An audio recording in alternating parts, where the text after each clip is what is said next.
Listo, chicos, entonces vamos a iniciar. Permítanme un segundo. Me dicen que en la clase anterior quedamos en la pregunta número 12. Entonces, vamos a iniciar ahí, por favor. Daniela, ¿me colaboras con la lectura de la pregunta número 12?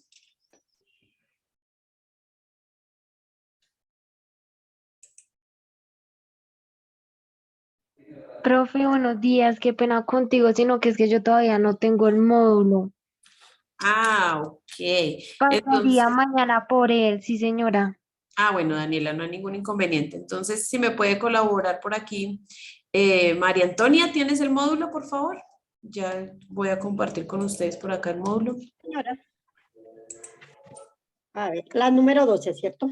Sí, señora. Se puede definir como texto expositivo A, aquel que expone la verdad y nada más que la verdad. B, aquel usado por profesores científicos y académicos en general. C, aquel que aborda de manera objetiva un asunto determinado. D, aquel que busca compartir confusión en la audiencia. Yo marqué la C, profe. ¿Y cuál es la opción C? Aquel que aborda de manera objetiva un asunto determinado. Espérenme que A la estoy C. acomodando acá. Aquel que expresa opiniones. Ay, creo que estoy en el módulo que no es, perdón. Me dices que estamos en la 12, ¿cierto? Aquel que aborda de manera objetiva un asunto determinado, ¿sí? Sí, Decimos que señora. un texto expositivo es básicamente el que nos expresa básicamente información de manera un poco más coherente, más científica, más profunda, ¿sí? No sé si ustedes recuerden, por ejemplo, en el colegio cuando decían, vamos a hacer una exposición, ¿sí? Esa es una exposición oral, ¿cierto? Digamos que que ya es el texto como tal escrito, habla básicamente de expresar o explicar, en este caso, un tema específico. Me dice doña María que ella colocó la C. ¿Estamos de acuerdo, chicos? ¿La C? Sí, señora. Perfecto, Gloria. Listo, entonces la 12 decimos que es la C, aquel que aborda de manera objetiva un asunto determinado. La número 13, Gloria, por favor, colabórame con la 13. Listo. Un texto argumentivo es A, aquel que desacredita las fuentes, B, aquel que pretende pasarse por encima de los signos de puntuación, C, aquel que expresa opiniones con el fin de persuadir al lector, D, todo lo anterior. Listo, ¿cuál colocarías tú en el texto argumentativo? O sea, acuérdense que cuando estábamos por allá en el colegio, nos decían siempre, ¿no? Ustedes, el profesor les preguntaba, ¿están de acuerdo con, no sé, ¿están de acuerdo con el aborto? Y usted, sí, no. Y él le decía, pero argumente su respuesta.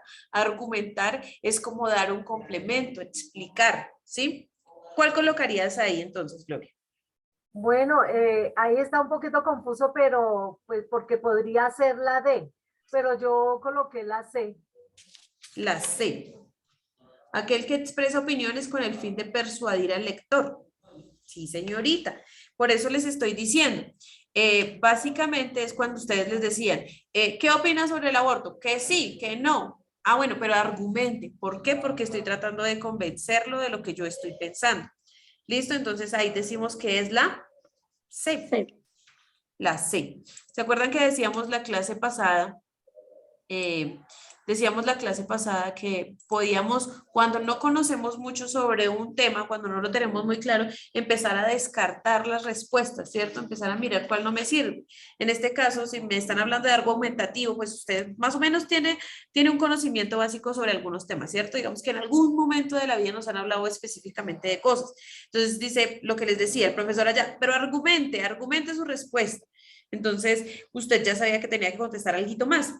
Entonces, si decimos ahí, por ejemplo, decimos aquel que desacredita las fuentes, usted dice, no, pues ese no puede ser, de una vez descartada la A. A ver, aquel que pretende pasarse por encima de los signos de puntuación, pues no, imagínense que no tiene nada que ver con puntos, signos de puntuación. La B también queda descartada. Y en el caso de la C, pues es la única respuesta porque la D ya dice que todo lo anterior y si ya descartamos la A y la B, digamos que era la única opción que nos quedaba, ¿cierto? Entonces, cuando a señor. veces, yo les decía a ustedes, cuando a veces no conocemos mucho sobre un tema, porque digamos que se les va a presentar a ustedes si van a presentar una prueba de ICFES o si van a presentar una prueba de aptitud en alguna parte, no conocemos sobre los temas, pero esto no quiere decir que no podamos responder, ¿sí? Hay que empezar a utilizar también las otras herramientas que tenemos, por ejemplo, los conocimientos previos que tenemos frente a algo. Listo, entonces nos vamos con la 14. La 14 por aquí, Julián, ¿estás por aquí para la 14?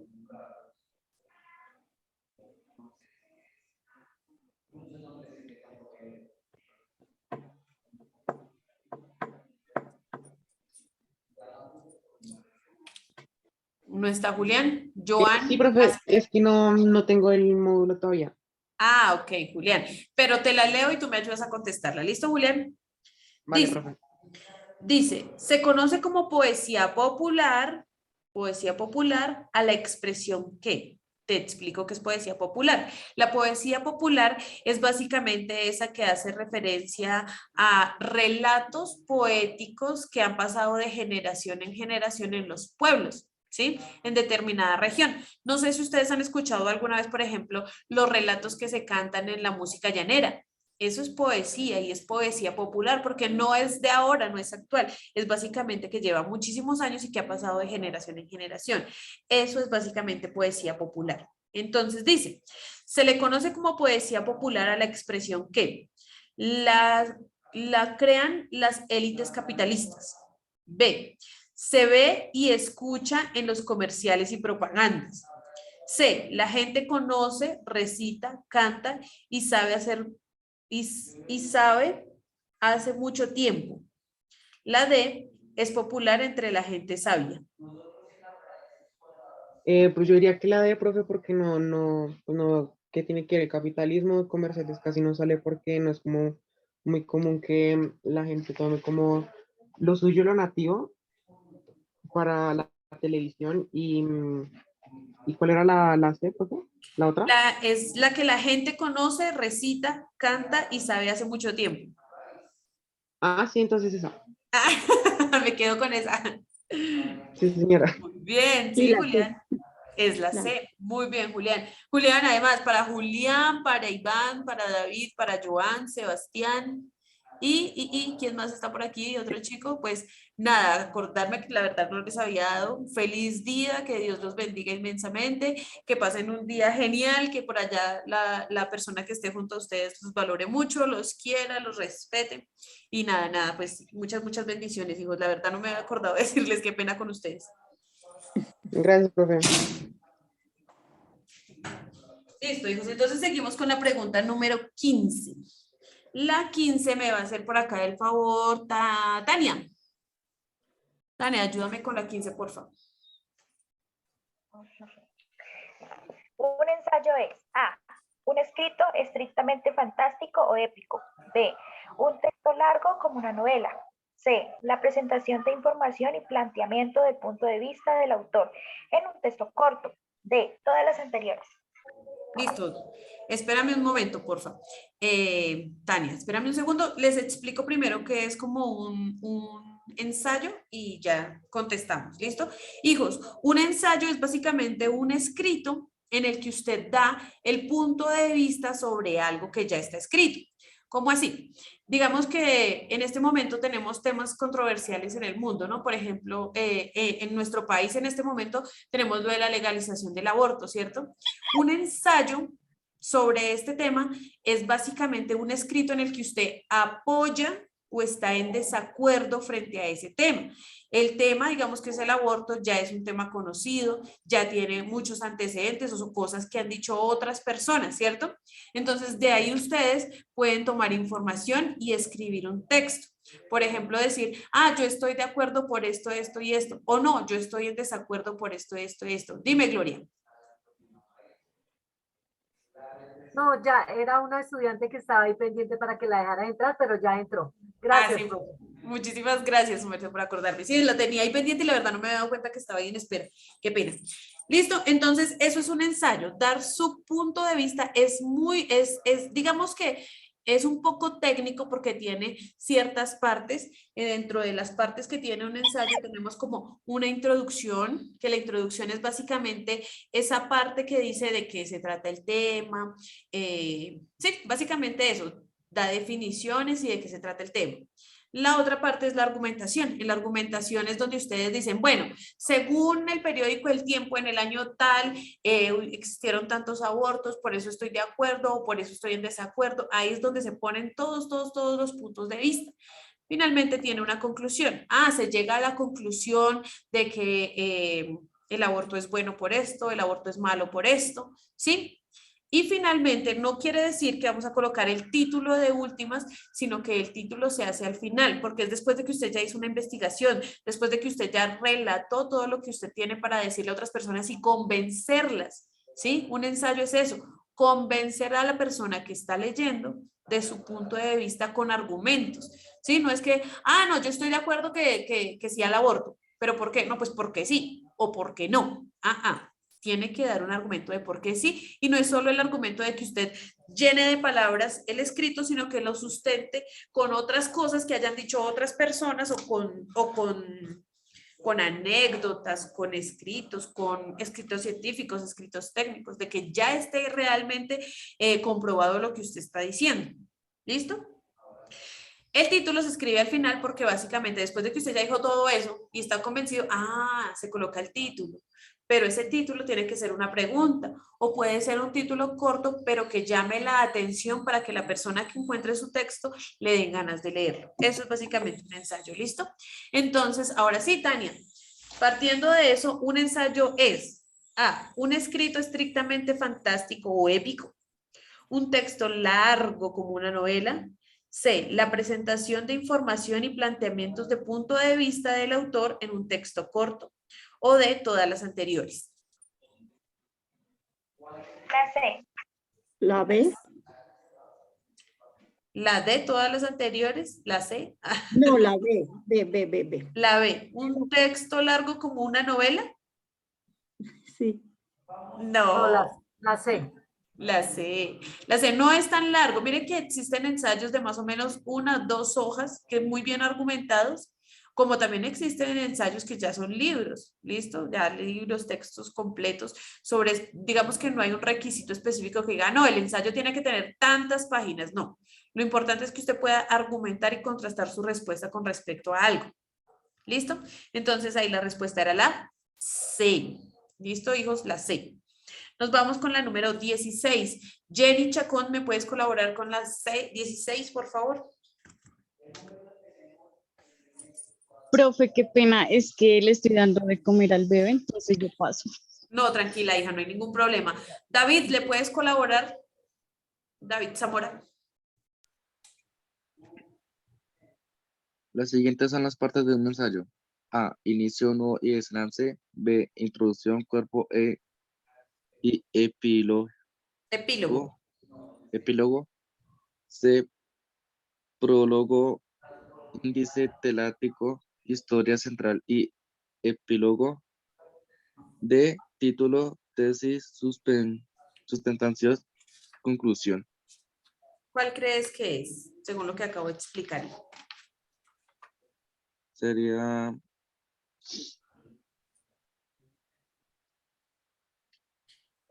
el epílogo es más o menos como la conclusión, ¿listo? Pero pues... sí.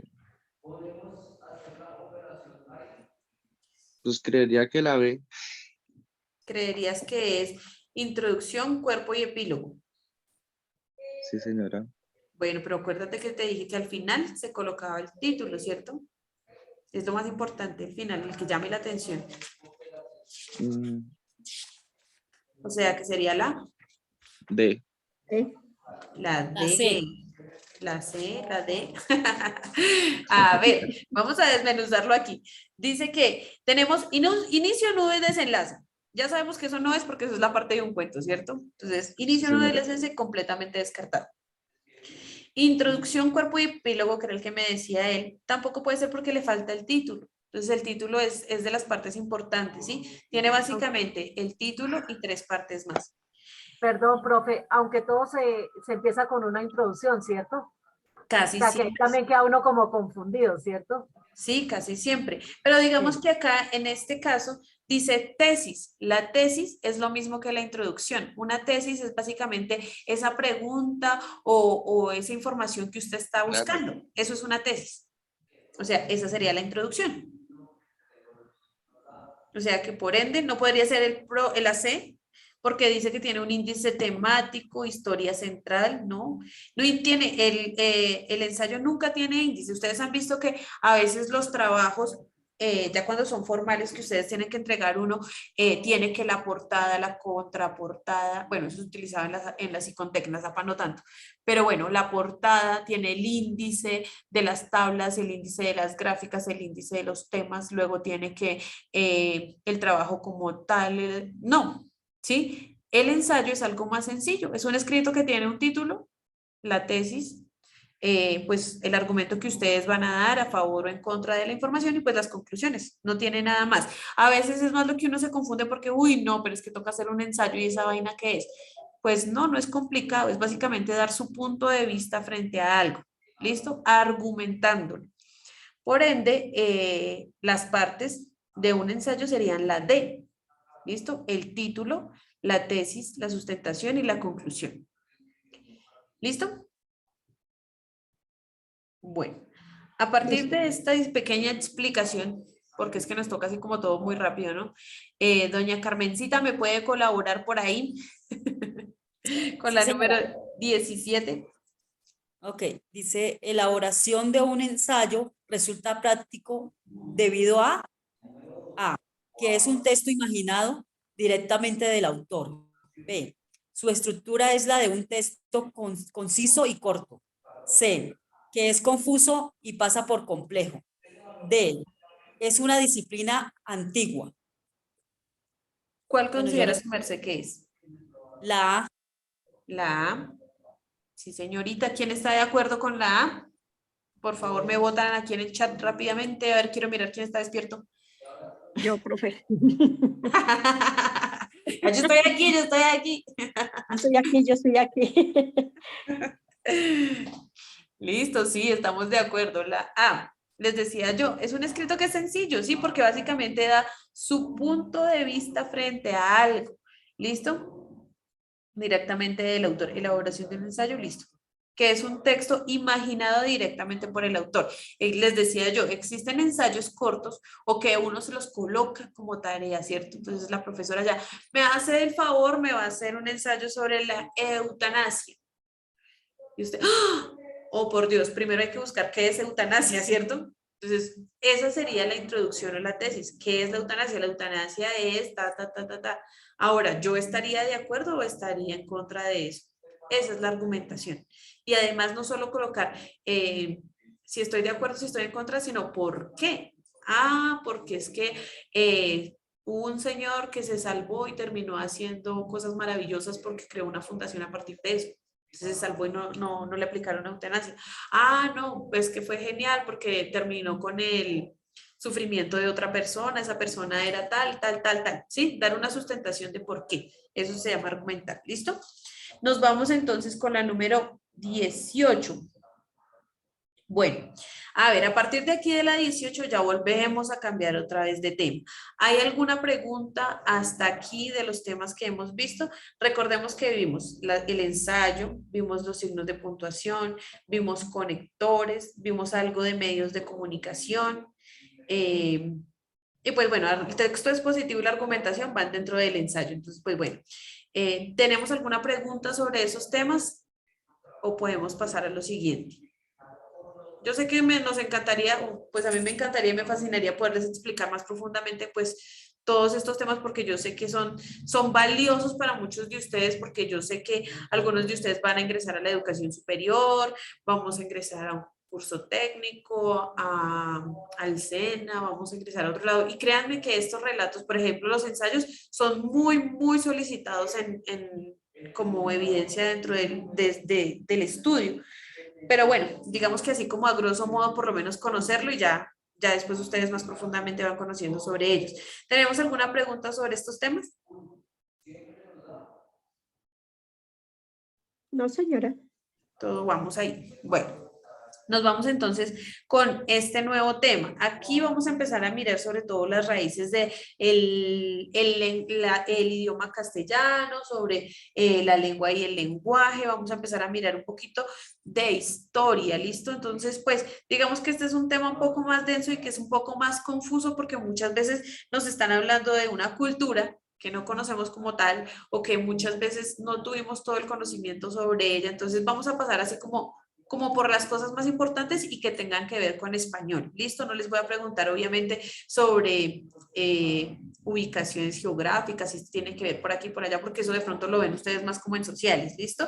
Entonces vamos a pasar como muy por encimita de estos temas y nos vamos a centrar un poco más en la escritura como tal. ¿Listo?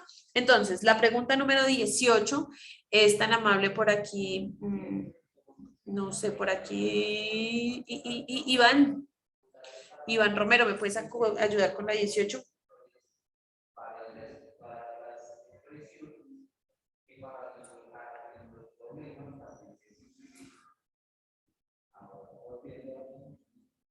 Iván, ¿estás por aquí? ¿No estamos? Sí estamos. David.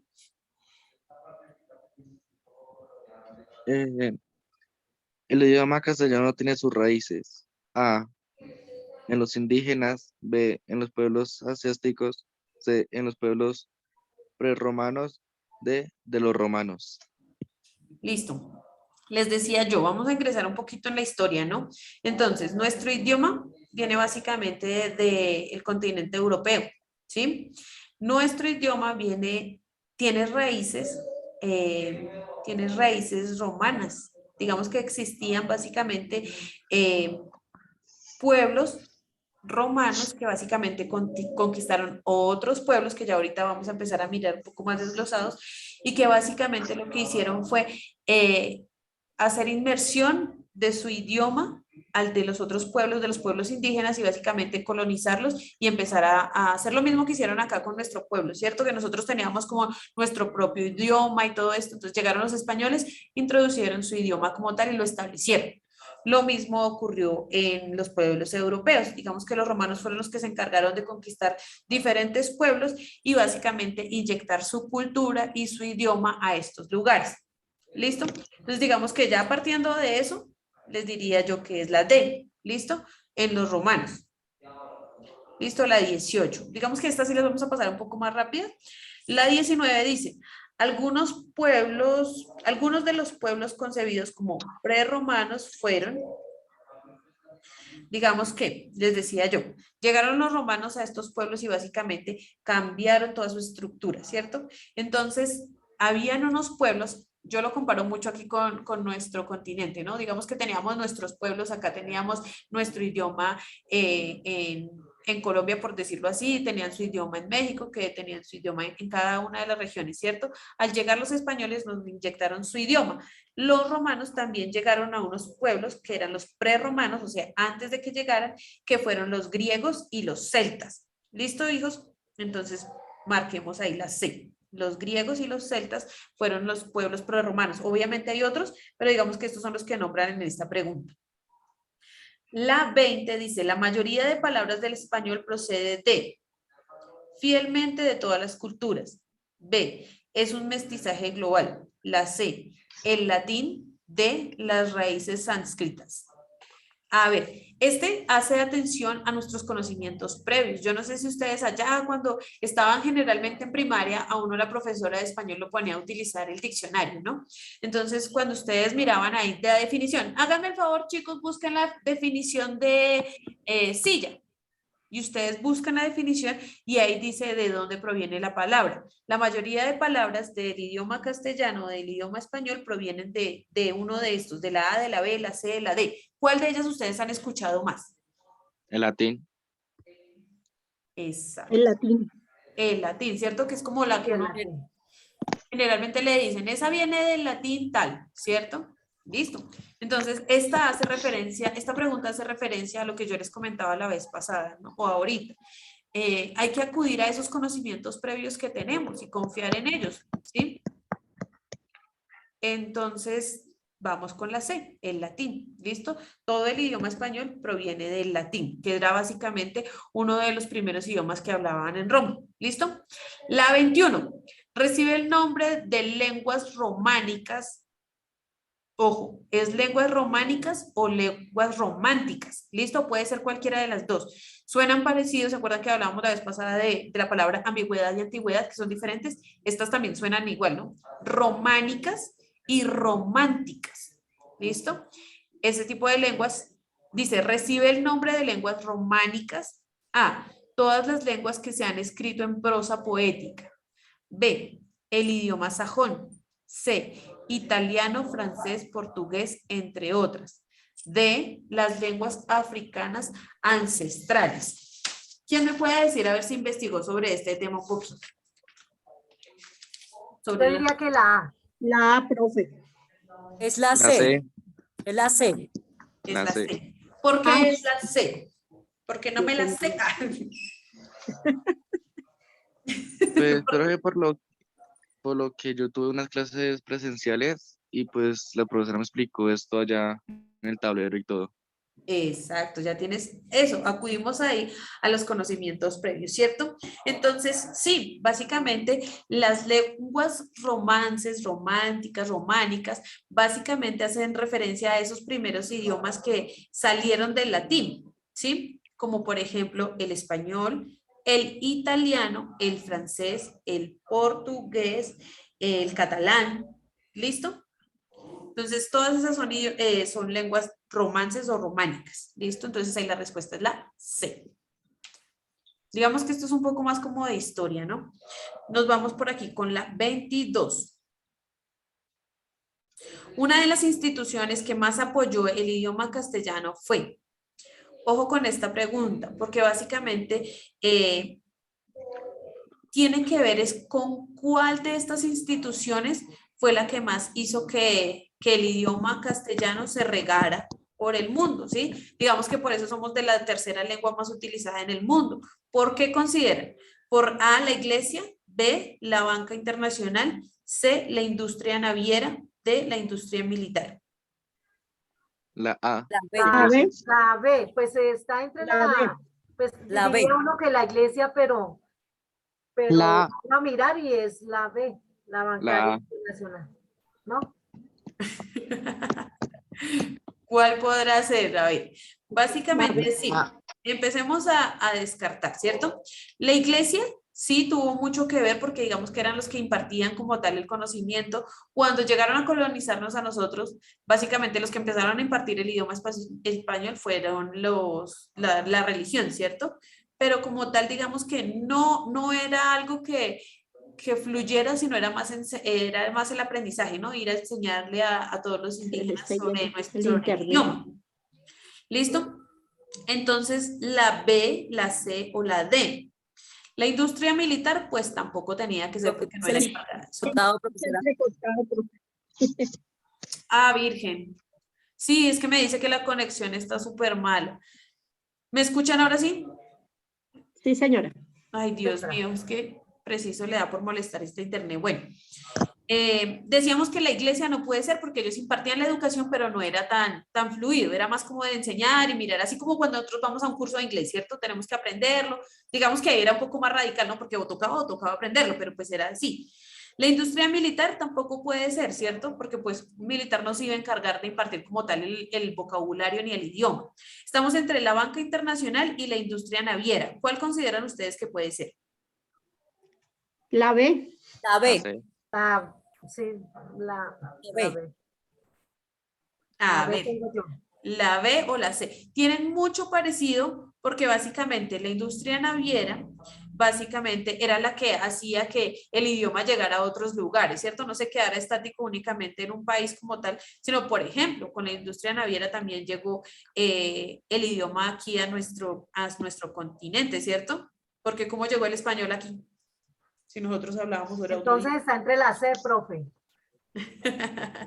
Y la banca internacional. La banca internacional tiene que ver básicamente con todos los negocios. El hecho de usted poder comunicarse con otra persona para poder hacer negocios y poder crecer como empresa, Tocaría, pues sí, también podía obligarnos, ¿cierto? también. Ujú. Pero digamos que dice que una de las instituciones que más apoyó el idioma castellano fue la industria naviera. ¿Listo? Porque fue básicamente como se regó por todo el mundo ya como tal nuestro idioma y también tiene que ver con los negocios que se hacían internacionalmente. ¿Sí? No solamente la banca, sino todos los negocios. Nos vamos con la 23. ¿En qué territorio nace el idioma castellano? ¿En el norte de Francia, en el norte de Dinamarca, en el norte de España o en toda la Europa occidental? La C, norte de La C. España. Sí, ¿no? Pues La digamos D. que es como el más evidente, ¿no? Es la C, el norte de España. Nos vamos con la siguiente. Ay, hijos, yo no me di cuenta que ahora se me pasó el tiempo, ya me van a cerrar la sesión.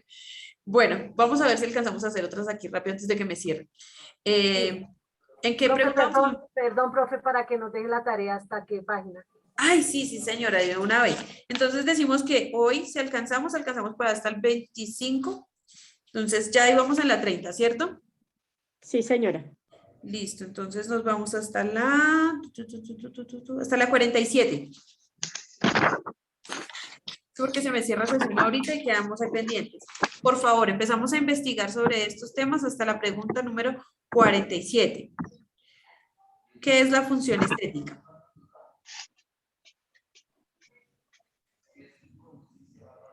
¿Listo? Hasta eso.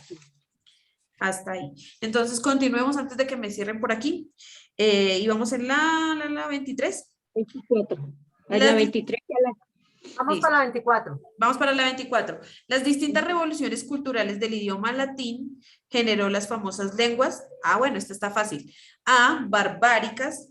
B, ancestrales. C, románicas. D, góticas. C. C, La C, La C. Románticas. románticas. románticas, que son de las que estamos hablando básicamente de nuestro idioma castellano, ¿cierto? Bueno, hijos, no, me va a cerrar. Chicos, que tengan una muy feliz semana, que Dios los bendiga, se cuidan mucho y nos vemos dentro de Bendiciones. 8 días. Muchas Bendiciones, gracias, profe, Dios la Dios la bendiga. bendiga. Gracias, profe.